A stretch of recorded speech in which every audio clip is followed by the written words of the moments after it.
What's the most important resource that you have? If you really thought about this deeply, I think you'd come to the same conclusion that Joey and I did. It's time. In our newest book, What's Without Wall Street, the 3 steps to financial freedom through passive income, we talk about how are we tracking that time? What is the thing that we can do to get more of that time back? That's right. If you've ever been listening to our podcast and thought, man, it would be amazing if I could take all the things that you guys have learned over the last 10 years and just summarize them, put them in some way to easily digest them and take action, that's what this book is all about. You're not going to want to miss it. Go to wealthwithoutwallstreet.com/new book and get your copy today. All right, gentlemen, I want to break down how to become your own bank in 3 areas, right? I want to talk about what is it compared to, right? The idea of utilizing a whole life insurance policy of all things. And what is that compared to? If we're going to use that to become our own bank, which we do, what is the opposite? Like, how does it benefit me? What are the results behind it? Secondly, I want to talk about what about that specific tool of the dividend paying whole life insurance policy? What is it that we like best about it? There's little nuances that the average person doesn't even know exist. I want us to share that. And lastly, I want to talk about what can I do with it? Because at the end of the day, it's all about using this tool so that we don't lose it, right? So Eric, I'm going to come to you first if it's okay. Let's talk about on point number 1, compared to what? So many of us, and you've already referenced it, Russ, they find themselves because they've been given no other option in qualified plans. Now, many of the listeners may not know this, Russ, because I've probably never shared this, is I have this guilty pleasure. So I really, if it's a crime story on TV or if it's a podcast or crime story, I really like listening to those. And so I was watching one on Netflix last night, and it was really a live shot of a jail. And when they lock those guys in the jail first time, the biggest thing that they're asking is, what have I got to do to get out of here? How quickly can I get out of this jail? And when I heard them saying those words and phrases similar to that, it hit me. I'm like, where have I heard that kind of thing before? And it come flooding back that I hear that almost every day coaching when people realize the beauty of building an IBC system, but they're trapped and locked into their qualified plan. And what do we hear, Mark? It's, well, how can I get out of that? How can I get untrapped from this cage that I put myself in? And the difference between the qualified plan, where you're in business with a business partner, by the way, Russ, that's only going to tell you how much their cut of your business is sometime in the future. That's Uncle Sugar, as JD likes to call it. JD Hill, one of our coaches.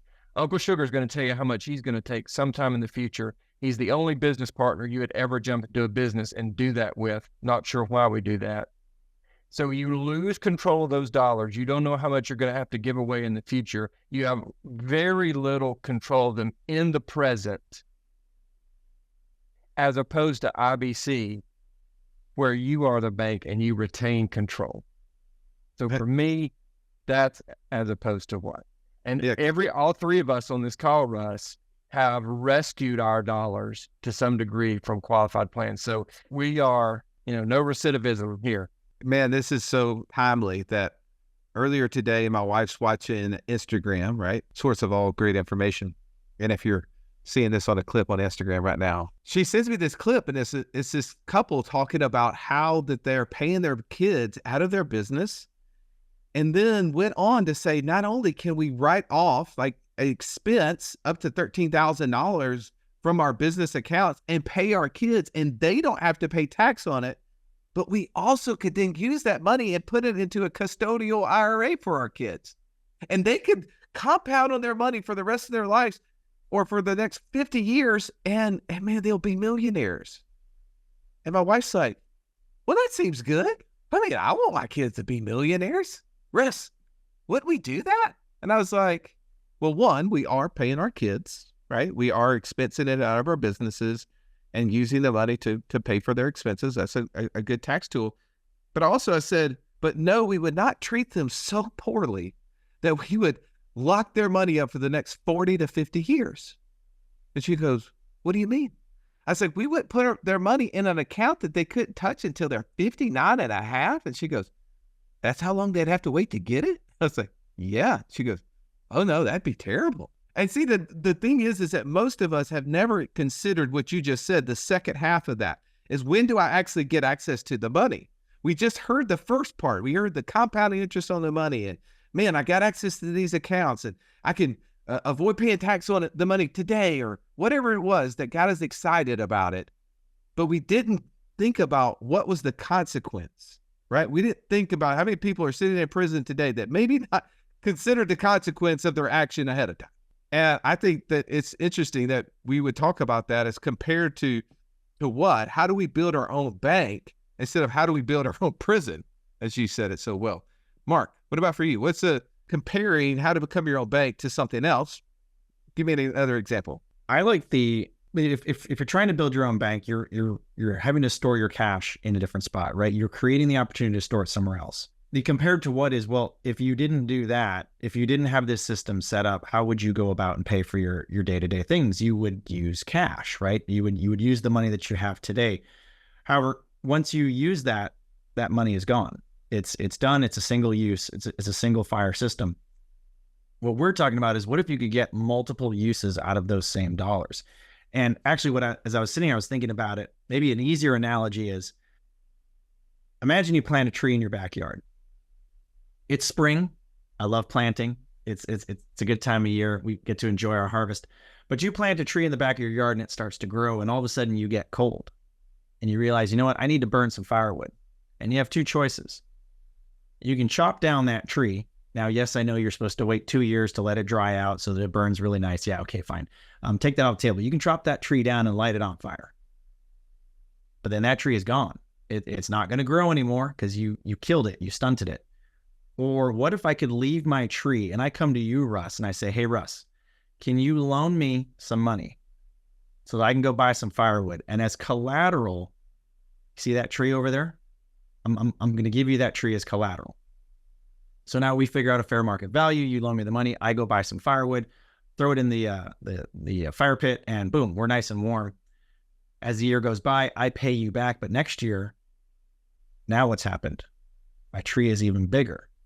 Versus if I would have chopped that thing down, it's constantly trying to regrow. And when is the hardest time to get going?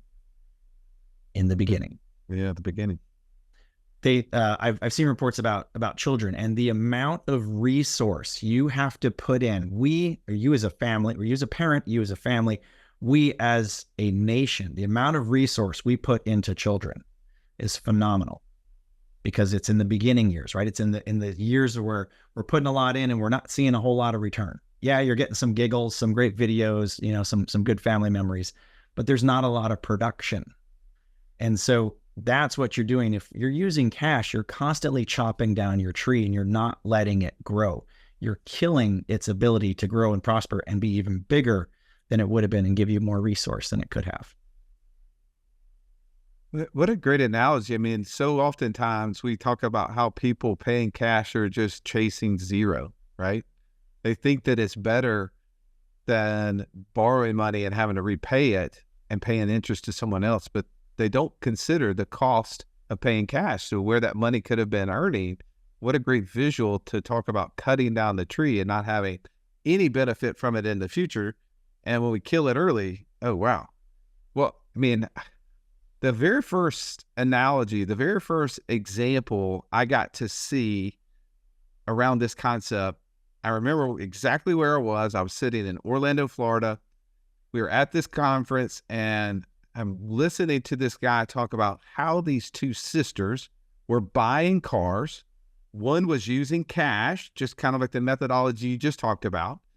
And they were just taking the money out of their cash after they built it up and would buy a car and then would repay themselves. And the other was using this dividend paying a whole life insurance policy. They were being their own bank. And I'm like, where's he going with this? And he just starts to detail the example of how, they saved up enough money, one in an insurance policy, one in a CD, cash. And then after a number of years, I think it was like 7 or 8 years, then they started buying cars, and every 4 years, they buy a new car, but they figured out what the price of the car was, and they just repaid their account. So one took money out of the CD and sent the money back to the CD account. One took it against the life insurance policy and sent it back to the life insurance company. And here's where the magic happened. At the end of the line, it kind of did an analysis and said, okay, after, this 50-year period of time or whatever it was had gone by, one person has $705,000 more in cash than the other. And I'm like, I leaning forward, like, okay, I'm interested. They both put in the same amount of money. They both bought the same exact number of cars. They both repaid the cars at the exact same amount, yet one of them has $700,000 more than the other one. They said, now, which one do you think that is? And he said, the insurance policy. And he said, here's the thing, is that we talk about how the insurance policies act as your own bank. He said, but the CD was bought from where? A bank. He said, now what happened to the $700,000 that the insurance person got? He said that $700,000 was earned, but by whom? It was owned by a banker. And so that's where that profit went to. And I thought, wait a second. If this works on such a simple level, something like buying cars, right? Because we all buy cars. What else could this apply to? Like, could it apply to when I'm buying homes? Could it apply when I'm buying investments? What is the number of things that I could use this for? And would I have incremental benefit each and every time? And the answer was yes, yes, and yes. Now, if you want to go see an example of where I actually broke this down, if you go to our YouTube page, you type in the IBC explained by CFP, I actually break down an example that came out of Nelson Nash's book, Becoming Your Own Banker, on page 45. I updated it with some new numbers when I did it. So go in there and you can watch that video and see those exact numbers. Very similar to exactly what I saw when I was sitting in Orlando, Florida. All right, let's go to point number 2 here. We talk about using a whole life insurance policy. And by the way, we get that out super quickly, because I think the part that really frustrates me if I'm watching YouTube or listening to podcasts and people talk about the Becoming Your Own Banker part is, man, they will talk about all of the things and how the Rothschilds and the Rockefellers are using this. This is used by the wealthy, even Joe Biden's using it. And man, they'll just go 10, 15, 20, 30 minutes before they ever tell you it's a life insurance policy that they're using to do this. And it's like there's some sort of magic that they're holding on to the whole time. Like, and Nelson Nash, like in the very first place, talks about this being a whole life insurance policy. And I think that I want you to know, like, what are we talking about here? And I don't expect you to actually think that that's the thing that you should do, because you probably have had very little, if any, experience in it. So, Mark, I want to come to you first here. We talk about using a whole life policy. What about that tool is best in your eyes? Oh, well, if I only get to choose one, the thing that I think is best is I enjoy answering as few questions as possible, especially when it comes to borrowing money.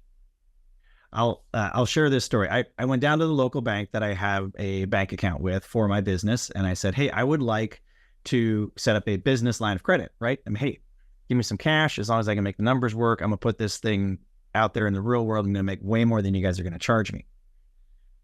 Let's go back to that chopping down a tree analogy that I used earlier. The small forest that they harvested to print out all the paperwork they wanted me to fill out for this loan was astronomical. And I finally just said, you know what, have a nice day. I'm just going to go use my own personal banking system, because they're only going to ask me 2 questions. How much do I want? And where do I want it sent? That's it. Full stop. No more. And those 2 questions make doing business so much easier. But it also it goes back to Peter Parker and Spider-Man. With great power comes great responsibility. You have to think a lot more about what you're doing, and you really have to be an honest banker, as Nelson says, because the access that you have is so clear. It's so simple. How much do you want, and where do you want it sent? But that right there, the speed of business on that, that's my number 1 favorite. I mean, I remember when you and I were talking. If you don't know Mark, he is a pilot by trade, and Mark was was considering utilizing the infinite banking concept. We're having a conversation this many, many years ago. And I remember you like digging into the contract, reading every word in the contract, just as you would expect an engineer to do, right? Like this totally makes sense now. And I gotta be honest, haven't read every page in the insurance policy contract. Like I have, I don't know, 26 insurance policies, I think at this point.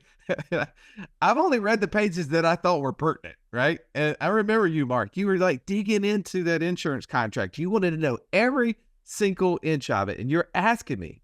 And as we would go through and we would look at the contractual aspects of the insurance policy, it would say who is first in line to get access to the money. And that's you, the policy holder, right? And they would tell you exactly what happens when you take a loan, right? The loan is going to be a reduction in the death benefit equal to the amount of the loan. You will have the ability to repay the loan, and they told you what interest rate they would charge you. But they didn't say that you had to pay back the loan at any single time. There was going to be no structured payments. The fact that it was going to be interest only as it accrued. All of these things become super interesting to us, man. Knowing how these insurance policies work, how they're contractually guaranteed to do all of these things, I remember for you was a huge deal. Eric, what about for you? What about the tool in particular was specifically interesting? Well, Russ, I want to bring up a name that I know is just going to warm your heart, and that's Nick Saban. I'm a huge Nick Saban fan in retirement. Yeah. So Nick, Russ, for many, is considered the greatest college football coach of all time. Some people might argue there might be one or two other names, but he's on that Mount Rushmore list. Did Nick Saban win every time? No. The greatest of all time, and he didn't win every time. When I think about using whole life in banking, I've heard Mark say this. He said, man, isn't it nice when you can sign up for something and you know you're going to win every single time? You're going to win every day. You're going to win every year. Uninterrupted growth until you graduate from this life. Joey said it a few podcasts ago, or maybe it's one of our internal meetings. He said, I began to realize that once I got my dollars into my banking system, as many as I could get in there, from that moment until I graduate from this life, they're going to grow. And that's great news. And that seems like that could be end of the story.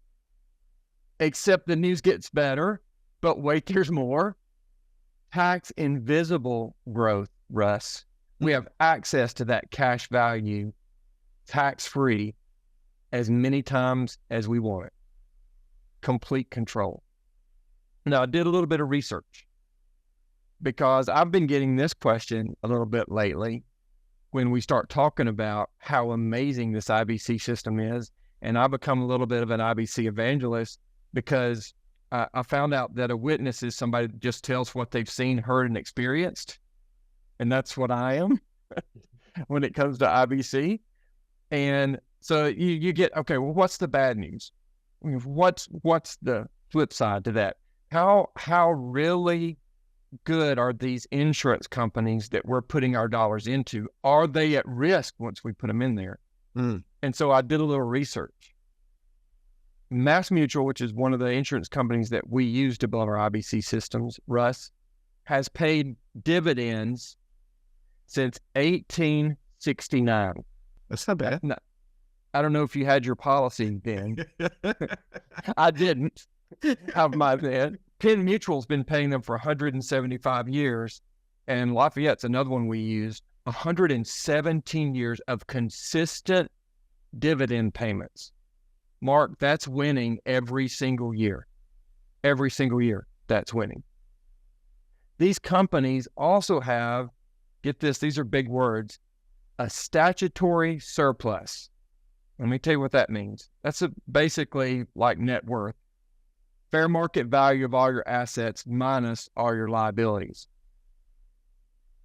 Mass Mutual's statutory surplus is $28.9 billion with a B.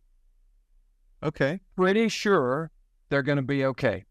Yeah. The other companies are also in the billions. So when we put our dollars into IBC, Russ, we get these good things going, but we don't have to have that little security click in the back of our mind going, yeah, I know what they're doing for me, but are my dollars really okay? Based on the performance of these companies and their financial stability, I'd say absolutely yes. If you've listened to our show for any length of time, you've heard us talk about infinite banking and how we are able to use that concept to create over $50,000 a month in passive income. But it's just not that easy to figure out, how does this all connect into my own personal system? Stallion, that's why we created the passive income operating system, bro. It shows you how to turn active income into passive income. It makes all the steps come together. If you would like to get access to it as a podcast listener, we've never given this away in public before. Go to what'swhatwallstreet.com/PIOS. There was nothing worse than walking into class when you're in school and the teacher saying, pop quiz day. Why? Because you were unprepared. Are you unprepared though for financial freedom? Don't be. Find out how close you are by taking our 30-second quiz at wealthwithoutwallstreet.com/quiz. And I think one of the things too there, and I don't have the numbers in front of me, so if you see them, tell me exactly, but it's always compared to what, like $28 billion. I mean, I know there's a few of you listening that's like pocket change, right? I mean, for somebody like me though, that's a lot of money. My son yesterday on the way to his little Kid Strong class that I take him to, he says, Dad, are we rich? I was like, what do you mean? He goes, well, do we have a lot of money? I was like, maybe.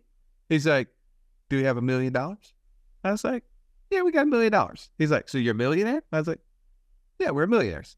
He goes, do you have $1 billion? And I was like, nobody. We don't have $1 billion. He goes, why not? So let me say this, that when we use terms like billions, right, $28 billion of surplus, it's hard to fathom. But in relationship to how much money, what are their liabilities, right? We start to think about how much money are they spending on an annual basis, right? So like if I had, $100 in my bank account, but every single month I spend $10,000, $100 in the lot, right? In relationship to how much I have. But if I have $100 in my bank account and I only spend $1 every month, then I got a lot. So as a percentage, what I have found, Eric, and I don't know if you saw this as you were going through this, is their surplus is usually in excess of 300 to 400% of their liabilities. Meaning that when you say that they're going to be okay, they're significantly okay, right? Like they've got $1 million in their bank account, and when they're spending $10,000 a month, you're like, oh, yes, things go bad, they're okay. Yeah, exactly.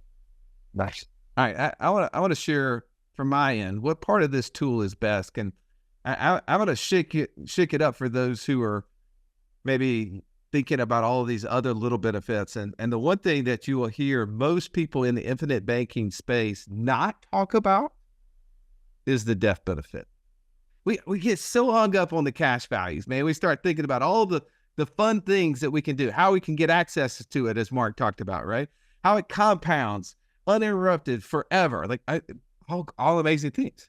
But I'm going to talk to you about a death benefit, and a little bit different than maybe what you're thinking. So for those who watch on YouTube, there's privileges to do that. One is we share a lot of times with our business owner clients of ways that we actually can grow our money in our businesses and benefit our employees at the same time. And so my wife ran a dental practice for a number of years, and she had this really great employee. I mean, this person was fantastic. And we wanted to incentivize this employee to stay with our team for a long period of time. Now, we knew if something were to happen to this employee were to die, for instance, or leave the company in any sort of way, it would have a significant detriment to the business. And so what we did is we bought an insurance policy on this employee. That death benefit did two things. One, it gave the employee a death benefit that in the event that something happened to them, their family could be covered.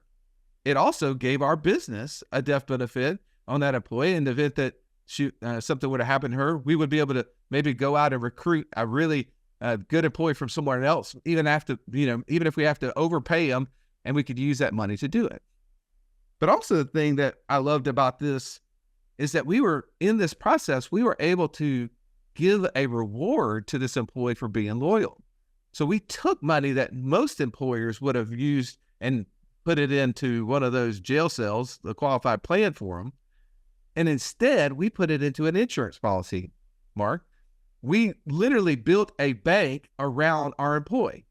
And by doing that, we took money, a benefit, we created a bonus structure for him. And we said, hey, if you stay a number of years with us, at the end of that period of time, we're going to give you a loyalty bonus.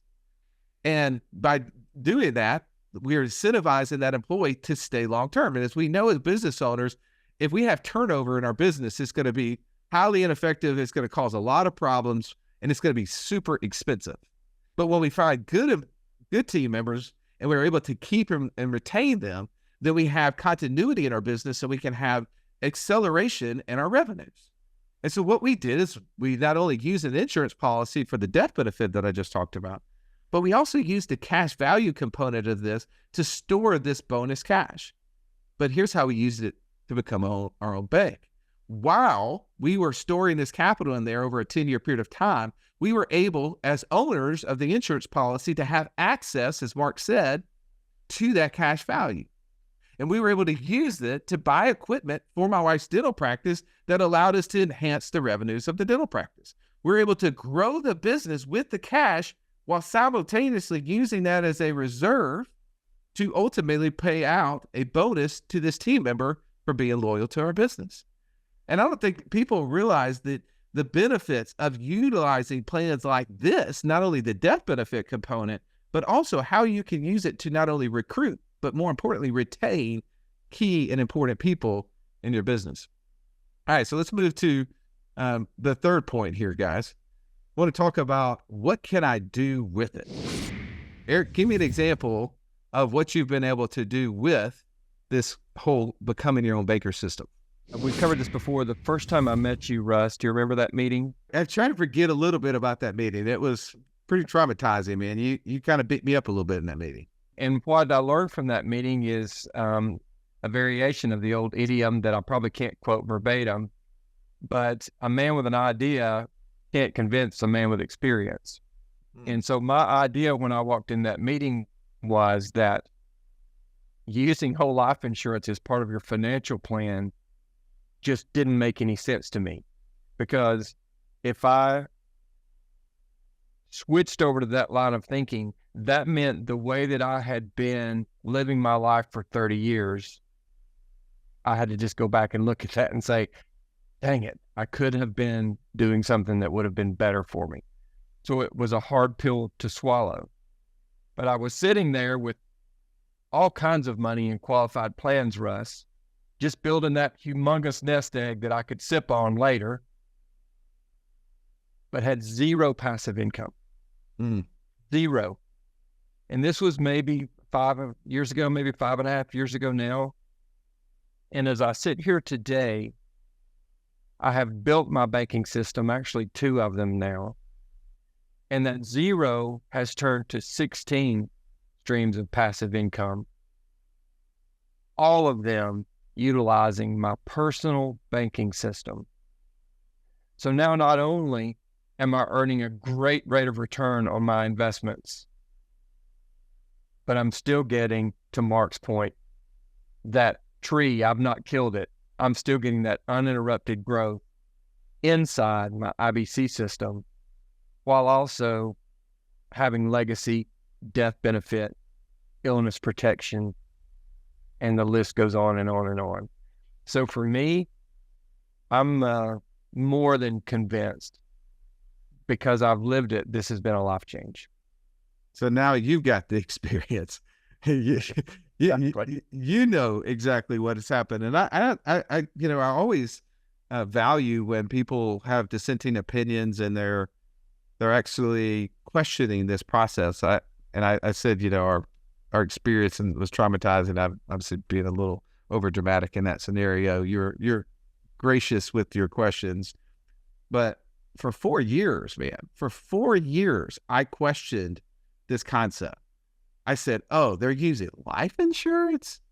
Man, they must be too dumb to either, one, understand investments, or two, if they're, advisors, not smart enough to be able to qualify, to be able to take those fancy tests to be able to sell securities like I am.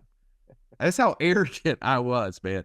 I assumed that because I was so much smarter, and I had become a certified financial planner, boy, I could pass some tests. Let me tell you, I couldn't pass them in high school, but boy, I could pass them later.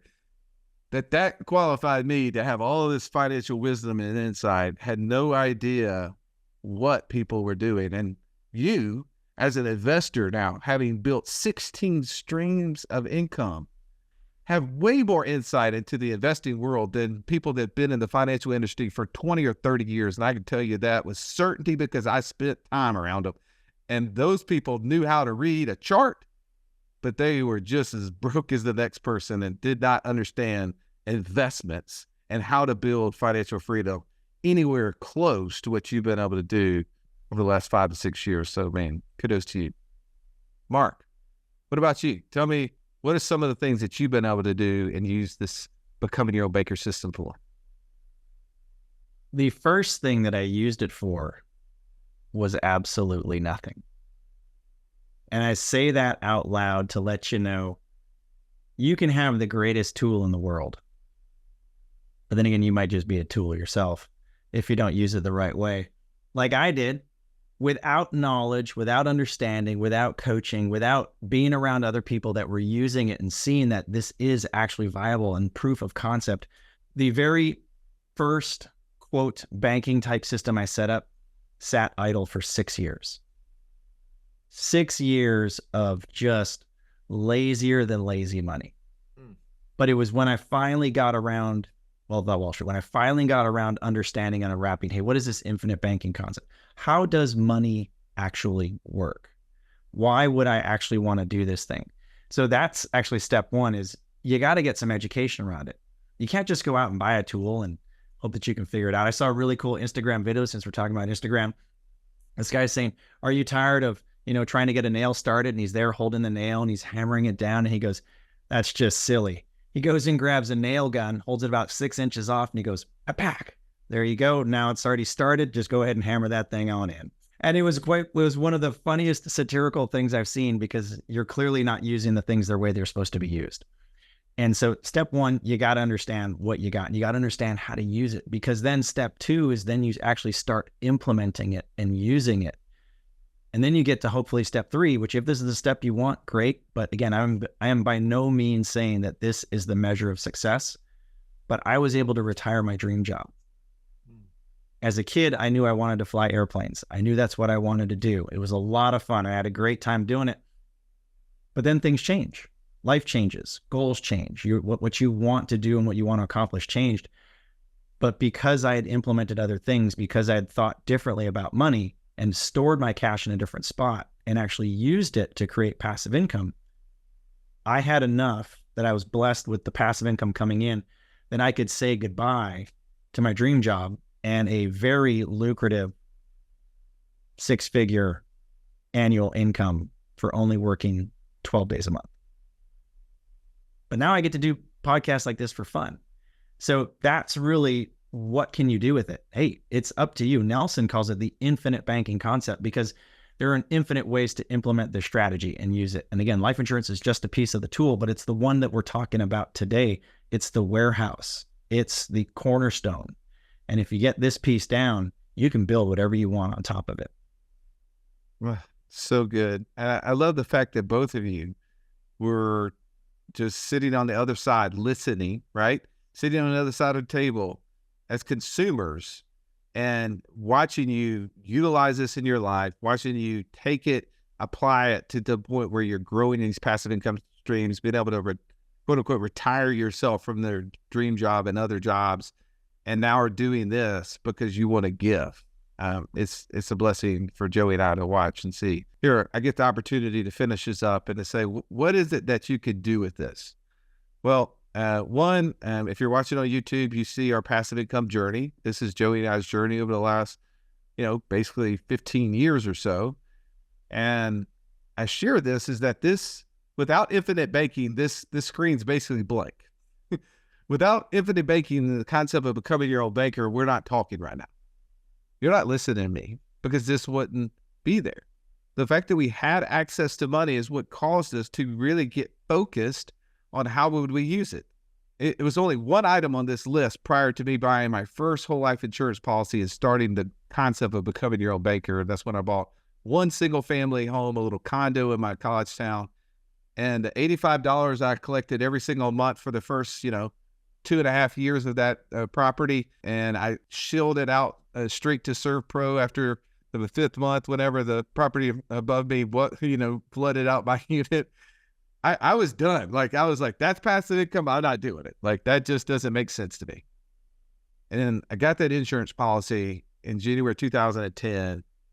And I had to start trying to figure out what should I do with money. And Mark, you can see it took me 4 years too. It took me some time. I had that money just piling up and I didn't know what to do. But then we got busy. We really started getting focused.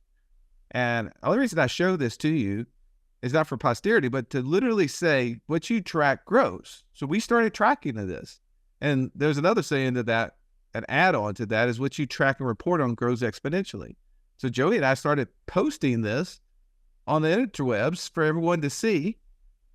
And what did it do? It grew significantly. It grew exponentially. And all of this led to the ability for us to turn active income into passive income. I'm going to give you a website you can go to right now. Go to what'swhatwallstreet.com/PIOS. This is for Passive Income Operating System. So if you want to really know how the becoming your own banker system actually can work and what you can do with it, we built an ebook that shows you how we turn active income into passive income. It's the best thing I've ever seen around infinite banking. It is amazing.